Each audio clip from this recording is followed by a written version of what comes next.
Good morning, afternoon, or evening, wherever you may be. My name is Chase Valerie, and I will be discussing artificial intelligence in China today.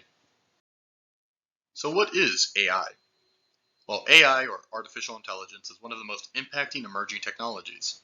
It can be defined as computer programs or machine learning that, by means of following programmed algorithms, can automatically parse and apply knowledge to determine an action or result.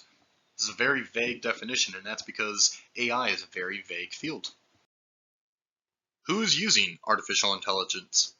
Well, one example of AI being used in China can be found with the popular ride-sharing app Didi. This app is almost identical to services like Uber or Lyft in the West. The company processes more than 70 terabytes of data per day, with 9 billion routes being planned and 1,000 car requests a second. AI is currently being used to compile that data to identify trends, and has even expanded into end-user impact by monitoring drivers and passengers to determine face mask compliance since the rise of COVID-19. So when is AI being used? Well, China's been developing AI for several decades now. In the beginning of the research, they were significantly behind their greatest competitor in the field, the United States. However, China quickly began to catch up, and in 2017, the country was responsible for over 37,000 research papers on the topic. While overall they still fall behind the US in terms of AI capabilities, China is making the fastest progress in the field, and in 2017 claimed that it would be the world leader by 2030. So where is artificial intelligence being used in China?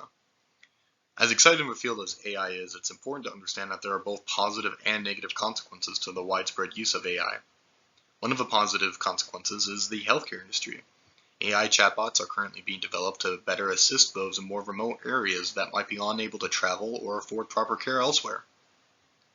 These tools are also being used in Wuhan, China, and are helping to accelerate CT scan diagnosis, and are being used in parts of the international community now, including Italy and the United Kingdom.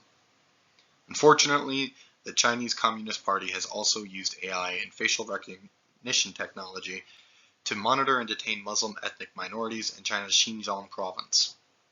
These victims are sent to re-education camps where many suffer inhumane conditions and human rights violations. How is AI helping the UN towards their Sustainment Development Goals? Well, as China continues to develop its artificial intelligence field, it will also be taking steps towards the 17 sustainment goals set forward by the United Nations. The most directly impacted goal by this technology is Goal 9, Industry, Innovation, and Infrastructure. As a reaction of these fields being improved, other goals will see improvement as well, including Goals 2 and 6, No Hunger and Reducing Water Waste. AI helps with continuous process improvement, and with better processes and infrastructure, farming output will increase. As well as Goal 3, Good Health and Well-Being. Technology such as remote surgery or AI chatbots will expand healthcare reach and quality. There are many more, but for the sake of time, I will not be covering all of them, but there is an argument to be made for artificial intelligence impacting each of the 17 goals set forward by the UN. It's time for two truths and a lie. The app sharing ride Didi uses AI to identify trends and improve customer experience. There are ethical and moral concerns over AI and its various applications. Only the rich, upper-class citizens in China will benefit from advancements in AI.